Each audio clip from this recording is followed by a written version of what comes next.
5 મિનિટનો સરળ ટેસ્ટ તમારા વાળ માટેનો અંદાજ આપી શકે છે. તો ચાલો જાણીએ આ કઈ રીતે કરવો.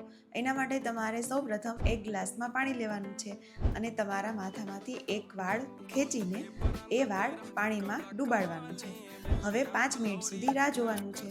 પછી જોવાનું છે, જો તમારો હેર ગ્લાસમાં ઉપર રહેશે તો એવું માનવામાં આવે છે કે તમારા વાળ લો પોરોસિટીના છે, અને જો વાળ ઇન બિટવીન રહેશે, પાણીના મધ્યમ સ્તરમાં રહેશે, તો મીડિયમ પોરોસિટીનો હેર છે. અને જો આ વાળ ગ્લાસના તળિયે જતો રહેશે તો એવું માનવામાં આવશે કે તમારા વાળની પોરોસિટી હાઈ છે. અને આ ટેસ્ટના આધારે ઘણા લોકો પોતાની હેર કેર પ્રોડક્ટ પસંદ કરતા હોય છે, કેમ કે હેર પ્રોડક્ટ તમારા હેર ટાઈપ અને સ્કાલ્પના ટાઈપ પર આધાર રાખે છે. અને જો આ પોરોસિટી શું છે એ જાણવું છે તો આજે જ કમેન્ટ કરો પોરોસિટી.